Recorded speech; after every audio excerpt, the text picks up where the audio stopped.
एक दिन ज्ञान भाई फैक्ट्री के पास से जा रहे थे। वहां उन्होंने वाइट 444 और B2K को देखा। दोनों आपस में राइस्टार को मारने की बात कर रहे थे। ज्ञान भाई ये सब चुपचाप सुन लेते हैं। फिर ज्ञान भाई वहां से जाने लगते हैं और अपनी बाइक स्टार्ट करते हैं। बाइक की आवाज सुनकर वाइट 444 सड़क की तरफ भागता है, लेकिन उसे वहां कोई दिखाई नहीं देता। दूसरी तरफ ज्ञान भाई ये सारी बात राइस्टार को बताने जा रहे होते हैं। तभी B2K अपनी कार से आता है और ज्ञान भाई का एक्सीडेंट कर देता है। उधर राइस्टार क्लॉक टावर पर बैठा हुआ था। तभी उसके पास B2K का कॉल आता है और वह कहता है कि ज्ञान भाई का एक्सीडेंट हो गया है।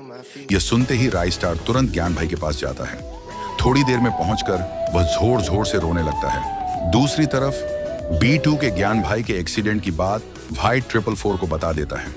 अब राइस्टार के मन में बदले की भावना जाग जाती है। वह अपने दोस्त S के सब्बीर बॉस के पास जाता है और जो कुछ भी उसने देखा और सुना था सब बता देता है। यह सुनकर एस के सब्बीर बॉस बहुत ज्यादा गुस्से में आ जाते हैं। थोड़ी देर बाद राइस्टार वहां से चला जाता है।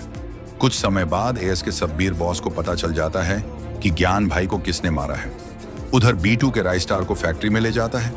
एस के सब्बीर बॉस राइस्टार को कॉल करते हैं, लेकिन राइस्टार कॉल नहीं उठाता। तब एस के सब्बीर बॉस सीधे फैक्ट्री की तरफ चले जाते हैं। वहां उन्हें राइस्टार की चीखने की आवाज सुनाई देती है। वह फैक्ट्री के अंदर जाते हैं और वहां उन्हें B2K दिखाई देता है। वह B2K से पूछते हैं, तुम यहाँ क्या कर रहे हो? लेकिन B2K कुछ नहीं बोलता। तभी एस के सब्बीर बॉस B2K को मार देते हैं। थोड़ी देर बाद उन्हें वहां राइस्टार भी मिल जाता है।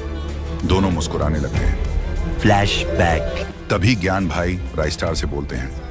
ज्ञान भाई की हालत देखकर राइस्टार बहुत दुखी हो जाता है। ज्ञान भाई उसे सारी सच्चाई बता देते हैं और फिर दम तोड़ देते हैं। ये सारी बात राइस्टार एस के सब्बीर बॉस को बताकर फैक्ट्री की तरफ चला जाता है। वहीं पर B2K गोली चला देता है, जिससे राइस्टार घायल हो जाता है। इसी बीच वाइट 444